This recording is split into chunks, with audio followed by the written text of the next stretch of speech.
Welcome everybody, it's Telem, and in this video I'm going to be talking about how the Jolts system works inside World War II Zombies. Now keep in mind, and I'm hoping this is obvious, that I am not talking about a gameplay perspective of the Jolts, because these things are just a point system all over again. There's nothing really special to them at all, but what is special to them is that we actually have an explanation on how these things work. This is the first time we've ever seen an actual explanation of how we get these or why they even work in the first place, because in previous zombies systems or currency systems we had like a dollar system inside IW, which didn't make that much sense. Why killing zombies? Why does that give you more money? And then sometimes you would scavenge it off. Why, if you normally just shoot the zombies to get the money, why then sometimes did you have to pick up their backpacks that have one? I just don't know. That was weird. And then don't even get me started on Treyarch Zombies point system. I don't even know, because we probably have like 3 billion different theories about how this point system works, and they're probably all wrong. Maybe it has something to do with Dr. Monty, the Shadow Man, the Pothkin, the Dark Ether, the Light Ether, or I guess just a normal Ether, Samantha. We just don't know exactly what's going on there. It's a thing apparently, I guess. I just don't know. Maybe it has something to do with Richtofen's subconsciousness. I don't know. That was actually suggesting the Giants, but let's just stay away from Treyarch Zombies because we're taking a 2-year break from that crazy storyline for a bit. But anyways, back to the Jolt system, because like I said, now we have an explanation for it, and we can actually explain why killing a zombie will give you more Jolts, and how you actually use these Jolts to buy perks, doors, upgrading weapons, and all that good stuff. So first things first, let's actually start off with asking what a Jolt is in the first place. Well, a Jolt in itself isn't actually a thing. It's a way of measuring a form of energy.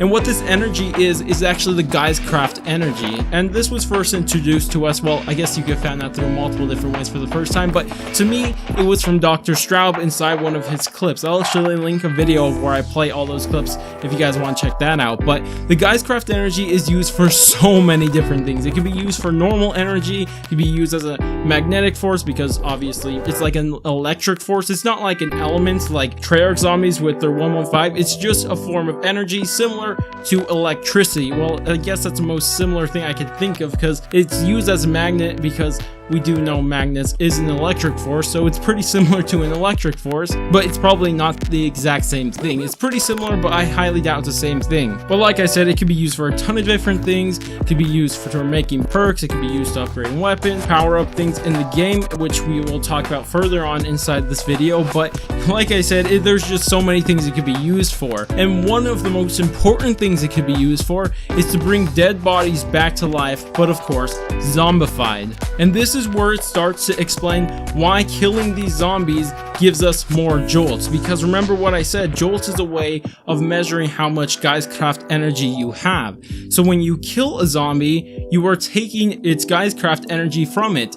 And of course, how you're storing this is on a battery on your belt, and you see this multiple times. You could actually see Maria picking it up inside the prologue from a dead German soldier, and also with all the other characters also have one, because you see them in the ending cutscene with all of them having one on their belt. So when you kill a zombie, it's accepting energy from the zombies into your small battery you have on the side. And we see this in multiple other areas, like when you're doing the boss fight or getting ready for the boss fight. When you shoot the blimp and it drops a battery, you kill zombies around that, and it charges the battery in the middle until it's all the way full, and you can go take it. So it's the exact same thing happening there with the small battery on your belt. That's the exact same thing going on.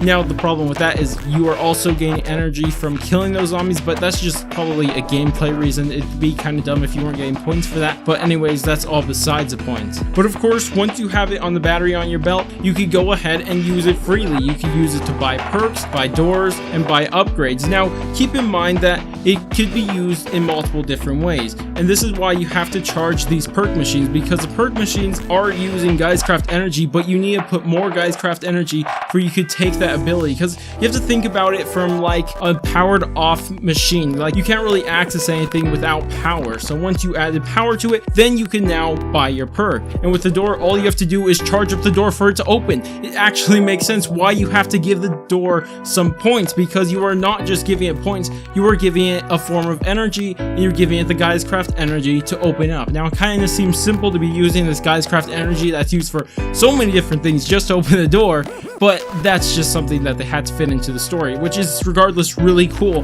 how it makes sense why you would use your points to buy a door instead of just open them, because they're locked because they don't have a charge of Geistkraft energy, and once you get enough Geistkraft energy to charge it up, it opens. And the same thing with the weapon upgrades or pack punch inside the map. You need to give it more Geistkraft energy. Same thing with the perks. It's a powered off machine. Give it some power, then you'll be able to access it. It's really cool how this whole system is working, and I'm really excited to look more into this Geistkraft energy because I've already made multiple videos talking about small parts of it, but this is just one that just shows you how much they actually use this Geistkraft energy when you're just playing inside your game. But that doesn't mean it's kind of completely flawless. I already noticed a couple problems with their storytelling with this. Like, one of them is why exactly, if you're charging these doors to open them with electricity, probably the best form of electricity, why do you still have to add power to them to open it? The bunker is probably the biggest culprit of this entire thing.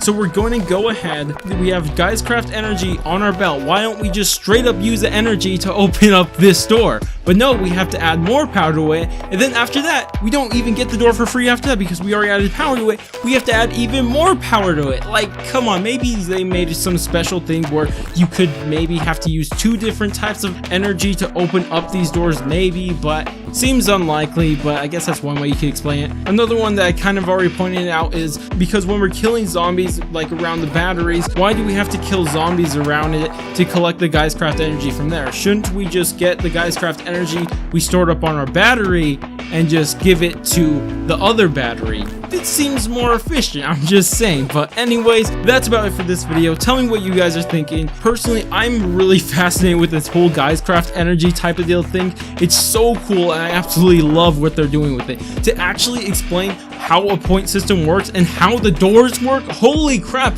how opening doors works. That is probably the coolest thing I've seen, or the coolest like small attention to detail type of deal thing that to be explained is just one of the cooler things. It's cool to see that they're actually paying attention to small details like this and kind of explaining it in this way.